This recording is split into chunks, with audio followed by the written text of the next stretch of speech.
மீசா டிவியின் தமிழ் பேசும் உறவுகளை அன்போடு வரவேற்றுக் கொள்கிறோம். தனையனுடைய 12 கோடி ஊழல் வழக்கில் சிக்கிக்கொண்டரா விஜயதாச ராஜபக்ச. நீதிமன்றத்தில் வெளியிடப்பட்ட அதிர்ச்சியூட்டும் தகவல்கள். ஹரகட்டாவின் பாதுகாப்பை உறுதிப்படுத்த கடிதம் எழுதிய விஜயதாச ராஜபக்சேக்கு எதிராக நீதிமன்றம் செல்லும் சமுத்தித்த என்ற பல்வேறு செய்திகள் தான் இன்றைய பதிவு. வாங்க வீடியோக்குள்ள போகலாம். என்ன ஏது என்பதை விரிவாக பார்க்கலாம். ஹரகட்டாவினுடைய மனைவியிடம் 12 கோடி லஞ்சம் பெற்ற குற்றச்சாட்டில் கைது செய்யப்பட்ட 3 சந்தேக நபர்களையும் நேற்றைய தினம் கொழும்பு நீதிமன்றத்தில் முன்னிலைப்படுத்தினாங்க. வழக்கு விசாரணையும் போதோ லஞ்ச ஊழல் ஆணைக்குழுவினுடைய அதிகாரிகள் என்ன வகையான வாதங்கள் முன்வைச்சாங்க அப்படின்னு கேட்டீங்கன்னா, குறித்த ஊழலுக்கும் முன்னாள் நீதி அமைச்சராக இருந்த விஜயதாச ராஜபக்சவுக்கும் தொடர்பு இருக்கா என்ற கோணத்தில் இப்போது விசாரணைகளை தொடங்கி இருக்கிறோம். இவருக்கு தொடர்பு இருப்பதற்கான வாய்ப்புகள் இருக்கின்ற வகையில பல்வேறு தகவல்கள் இப்போது திரட்டப்பட்டிருக்கு அப்படின்னு சொல்லிட்டு முதற் காரணம் என்ன சொன்னாங்க அப்படின்னு கேட்டீங்கன்னா, விஜயதாச ராஜபக்ச அவங்களுடைய மகன் உள்ளிட்ட குழுவினர் துபாயில ஹரகட்டாவுடைய மனைவியை சந்திச்சு குறித்த ஊழல் விவகாரத்தினுடைய பேச்சுவார்த்தைகளை நடத்துகின்ற அந்த காலப்பகுதியில் முன்னாள் நீதி அமைச்சர் விஜயதாச ராஜபக்ச துபாயில இருந்திருக்காரு என்பதற்கான அனைத்து வகையான சான்றுகளும் தம்மிடம் இருப்பதாக சொல்லியிருக்கிறாங்க.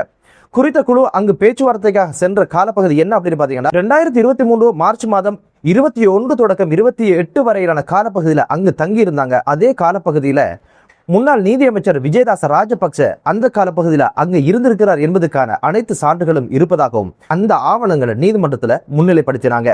இவர் எதுக்காக அங்க போனாரு, இந்த காலப்பகுதியில் இவருக்கு என்ன சொல்லி அங்கு இருந்தது, இந்த ஒரு விடயம் குறித்து தான் அவர் போனாரா என்ற பல்வேறு விசாரணைகளை இப்போது தொடங்கி இருக்கிறோம் என்ற விடயத்தை நீதிமன்றத்தில் சொல்லி இருந்தாங்க. அடுத்த ஒரு விஷயம் என்ன சொன்னாங்க அப்படின்னு கேட்டீங்கன்னா, 12 கோடி பேரம் பேசியிருக்கிறாங்க. அதுல 10 கோடியை பகிர்ந்தளிச்சாச்சு, 2 கோடியை மீளவும் ஹரகட்டாவுடைய மனைவிக்கு கொடுக்கிறதாகத்தான் பேச்சுவார்த்தை இருந்திருக்கு.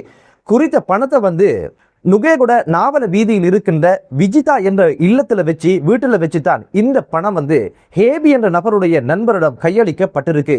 இந்த ஒரு வீடு யாருடையது அப்படின்னு பாத்தீங்கன்னா விஜயதாச ராஜபக்சவுடையது அப்படின்னு சொல்லி இப்போது விசாரணையில் தெரிய வந்திருக்குது. எனவே இந்த ஒரு ஊழலுக்கும் முன்னைய நாள் நீதி அமைச்சர் விஜயதாச ராஜபக்சேயும் தொடர்பு இருக்கும் என்ற கோணத்துல தான் இப்போது விசாரணைகளை தொடங்கி இருக்கிறோம் அப்படின்னு சொல்லி இதற்கான ஆவணங்களையும் இப்போது நீதிமன்றத்தில் முன்னிலைப்படுத்தியிருக்கிறாங்க. குறித்த பணத்தை உண்டியல் அடிப்படையில் தான் மீண்டும் துபாயில இருக்கின்ற ஹரகட்டாவுடைய மனைவிக்கு அனுப்பி வச்சிருக்கிறாங்க என்ற காரணங்கள் எல்லாம் நீதிமன்றத்தில் முன்னிலைப்படுத்தினாங்க. அதுபோக சந்தேக நபர்களுடைய தொலைபேசி சம்பந்தமான தரவுகள், அதுபோக வாட்ஸ்அப் செய்திகள் பரிமாறப்பட்ட விதங்கள், அதுபோக இவங்களுடைய சொத்து சம்பந்தமான விவரங்களை எல்லாம் இப்போது திரட்டுகின்ற பணியையும் விசாரணைக்கு உட்படுத்துகின்ற பணிகளும் ஆரம்பிக்கப்பட்டிருக்கு. எனவே இவர்களுக்கு பிணைய கொடுத்துடவானாம் அப்படின்னு ஒரு கோரிக்கையை முன்வைச்சாங்க. சந்தேக நபர்கள் சார்பில் முன்னிலையான சட்டத்தரணிகள் என்ன கேட்டாங்க அப்படின்னு கேட்டீங்கன்னா, வளமையாக கேட்கின்ற பிணையை கேட்டாங்க. அதுக்கான காரணம் என்ன, அங்க வருத்தம் இங்க வருத்தம், அங்க பிடிக்குது இங்க பிடிக்குது, அங்க படுக்க முடியல, மூச்சு திணறல ஒரு பக்கம், ஹார்ட்ல எல்லா வகையான வேலையை வச்சிருக்கிறாங்க, இதனால அவருக்கு அங்க பிரச்சனை இங்க பிரச்சனை அப்படின்னு சொல்லி வளமையான பிணையை கேட்டிருக்கிறாங்க. அதுபோக ரகித ராஜபக்சேவனுடைய சட்டத்தரணி மேலதிகம் என்ன சொல்லியிருக்கிறார் அப்படின்னு கேட்டீங்கன்னா, எனது சேவை பெறுநர் ஒரு சட்டத்தரணி, அவர் பொறுப்பேற்ற வழக்குகள் எல்லாம் தேக்க நிலையில் இருக்குது, எனவே அவங்களுக்கும் இது பாதிப்பை ஏற்படுத்தும், அதனால பிணையை கொடுத்துக்கண்டா மீண்டும் கோட்டை போட்டு கொண்டு நீதிமன்றத்தில் வழக்காடுவார் அப்படின்னு மாதிரி கேட்டிருக்கிறாரு. நீதிபதி இரு தரப்பினுடைய வாதங்களையும் பரிசீலனைக்கு உட்படுத்தி நீதிமன்றம் விவகார உத்தரவை பிறப்பிச்சிச்சு அப்படின்னு கேட்டீங்கன்னா, பிணை வழங்குவதற்கான சாத்தியமான எந்த ஒரு நியாயங்களை முன்வைக்காததன் காரணமாக எதிர்வரும் 17ஆம் திகதி வரைக்கும் சந்தேக நபர்களை விளக்குமுறையில் வைக்கும்படி உத்தரவை பிறப்பிச்சாரு. நீதிமன்ற வளாகத்திலிருந்து வெளியே வந்த 3 சந்தேக நபர்களும் நீல டோர் 2 கதவுகள் வச்ச பஸ் வண்டியில ஹாய் ஹாய் பாய் பாய் அப்படின்னு கை காட்டுறதுக்கு பதிலாக கூனி குருவி முகத்தெல்லாம் மூடிக்கொண்டு வெக்கப்பட்டு அந்த பஸ்ல ஏறி சிறைக்கு போன சம்பவம் பதிவாகி இருந்தது. விஜயதாச ராஜபக்ச என்ன வகையான கருத்து சில தினங்களுக்கு முன்னால் பதிவு செஞ்சார் அப்படின்னு கேட்டீங்கன்னா, இந்த வழக்குல தந்தை என்ற வகையில எனக்கு முன்னிலையாக முடியாது, ஆனா எனக்காகவும் எனது மகனுக்காகவும் 150 சட்டத்தரணிகள் நீதிமன்றத்துக்கு வருகை இந்த வாதாடுவாங்க அப்படின்னு சொல்லி பெருமையாக பீத்திக் கொண்டாரு. இங்க இருக்கிற கேள்வி என்ன அப்படின்னு பாத்தீங்கன்னா, இந்த டீல பேச போன குறித்த குழுவினர் துபாயில தங்கியிருந்த காலப்பகுதியில விஜயதாச ராஜபக்சேக்கு அங்கு என்ன வேலை, எதற்காக அங்கு போனாரு, மகன் துபாய்க்கு போன விஷயம் தெரியாதா, எதற்காக துபாய் வந்தான், யாரை சந்திக்க வந்தான், என்ன விவகாரமாக வந்தான் அப்படின்னு சொல்லி இவர் கேட்டிருந்தாரா இல்லையா? அப்படியாக இருந்தால் இந்த ஒரு விஷயத்துக்காக தான் விஜயதாச ராஜபக்ச துபாய் வரைக்கும் போனாரா, தங்கி இருந்தாரா, ஏதோ ஒரு ஆபத்துண்டா முன் அரசனுடைய ஒரு அமைச்சு அப்படின்னு சொல்லி தனது அதிகாரத்தை பயன்படுத்தி காப்பாற்றிடலாம் அப்படின்னு ஒரு விஷயத்துக்காக போனாரான பல்வேறு கேள்விகள் இப்போது எழ ஆரம்பிச்சிருக்கு. இதுக்கடையில மற்றொரு விஷயம் இப்போது பேசுபொருளாக மாறி இருக்கு. அது என்ன அப்படின்னு பாத்தீங்கன்னா, முன்னைய ஜனாதிபதி சுகம் விசாரிக்க விஜயதாச ராஜபக்சேயோட வீட்டுக்கு போயிருக்கிறாரு. போய் ஒரு கருத்தை அவரு சொல்லியிருக்கிறார். என்ன அப்படின்னு பாத்தீங்கன்னா, விஜயதாச ராஜபக்ச நீதி அமைச்சராக இருக்கும்போது ஹரக்கட்டாவுடைய பாதுகாப்பை உறுதிப்படுத்துங்க அப்படின்னு சொல்லி ஒரு கடிதத்தை பாதுகாப்பு துறையினருக்கு வழங்கியிருந்தாராம். இப்போது என்ன கேள்வி கேட்கப்படுது அப்படின்னு கேட்டீங்கன்னா, ஆல்ரெடி 12 கோடி ரூபாய் லஞ்சத்தை வாங்கினவங்க 10 கோடியை பகிர்ந்தளிச்சிட்டோம், ஹரக்கட்டாவுடைய பாதுகாப்பை நாங்கள் உறுதிப்படுத்திட்டோம், இனி அவரை யாருமே படுகொலை செய்ய மாட்டாங்க அப்படின்னு சொன்ன இந்த சூழ்நிலையில தான் பாதுகாப்பை உறுதிப்படுத்தும் வகையில தான் விஜயதாச ராஜபக்ச குறித்த கடிதத்தை வெளியிட்டாரா அந்த கேள்வியும் எழ ஆரம்பிச்சிருக்கு. அவருக்கு ஆறுதல் சொன்ன போன இடத்துல எதற்காக இந்த ஒரு விவகாரத்தை ரணில் விக்ரமசிங்க வெளியே விட்டார் என்பது தெரியல. இப்போது விஜயதாச ராஜபக்ச நீதி அமைச்சராக இருந்தாரு, அதனால கடிதத்தை வெளியிட்டு அவருடைய பாதுகாப்பு உறுதிப்படுத்தினார், கடமை செஞ்சிருக்கிறார் என்பதை தாண்டி இல்ல, லஞ்சத்தை வாங்கினவங்க பாதுகாப்பை உறுதிப்படுத்திட்டோம், இதுக்கு பிறகு யாரும் ஹரக்கட்டா படுகொலை செய்ய மாட்டாங்க, அதுக்கு நாங்க பொறுப்புன்னு சொல்ல இடத்துல தான் விஜயதாச ராஜபக்ச இந்த கடிதத்தை வெளியிட்டு அதை உறுதிப்படுத்தினாரா என்ற கேள்வியையும் இப்போது முன்வைக்கிறத பார்க்க முடியுது. ஹரக்கட்டாவுக்கு டியோ அடிச்சது யார் அப்படின்னு பாத்தீங்கன்னா, அன்றைய காலகட்டத்தில் இருந்த ஜனாதிபதி பாதுகாப்பு அமைச்சராக இருந்து அவர்தான் அதற்கான கைச்சாத்தை இட்டிருக்கிறாரு. ஹரக்கட்டாவை சிறையில் போடுவதற்கு டியோ அடிக்கப்பட்டதுக்கு பின்புலமாக ரணில் விக்ரமசிங்கே இருந்திருக்கிறாரு. அதுபோக ஹரக்கட்டாவுடைய மனைவியை சந்திச்சு பேச்சுவார்த்தையில் ஈடுபட்ட குழுல மிக முக்கியமான நபர் யார் அப்படின்னு பாத்தீங்கன்னா, சரித அபேசிங்க, எஸ்ஜேபி கட்சியை சேர்ந்தவர். இப்ப அவங்களோட பதவியை பறிச்சு எடுத்துட்டாங்களாம்.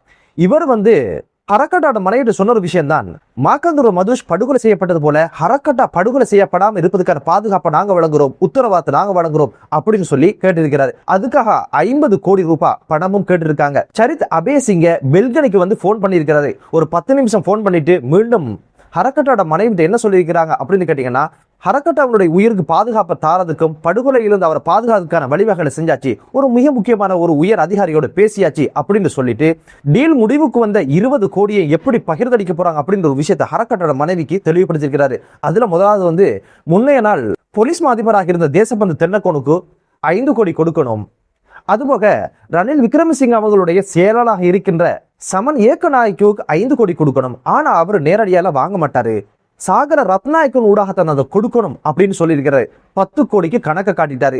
மீதி 10 கோடியில 5 கோடியை பூச சிறைச்சாலையிலிருந்து சாதாரண சிறைச்சாலைக்கு மாற்றுவதற்கு சிறைச்சாலை மற்றும் நீதி அமைச்சருடைய அதிகாரிகளுக்கு பகிர்ந்தளிக்கணும் அப்படின்னு சொல்லியிருக்கிறாரு. எஞ்சி 5 கோடிக்கு என்ன கணக்க சொல்லியிருக்கிறாரு அப்படின்னு பாத்தீங்கன்னா, சிஐடியில் இருக்கின்ற சில அதிகாரிகளுக்கு 5 கோடி கொடுத்து தான் இந்த விஷயத்தை சேப்பணும். மொத்தமாக 20 கோடிக்கு கணக்கை காட்டிட்டு 12 கோடியை அள்ளி கொண்டுதான் நாட்டுக்கு வந்தாங்க.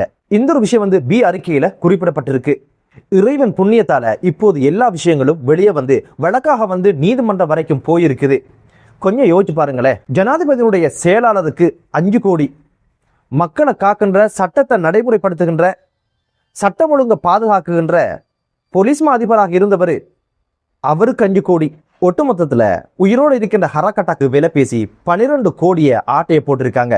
ஆனா இந்த ஒரு விஷயம் நடக்காததை அடுத்த கட்டம் என்ன செய்யணும் அப்படின்னு சொல்லி சரியான காய்களை நகர்த்தி இப்போது தந்தை என்ன தனையன் என்ன சொந்தம் என்ன பந்தம் என்ன அனைவரும் கூட்டோடு நீதிமன்றம் வரைக்கும் கொண்டு சென்று சிறைச்சாலை வரைக்கும் அனுப்பி வச்சிருக்கிறார். இப்படியான சூழ்நிலையில தான் நாடு பயணிச்சிருக்கு.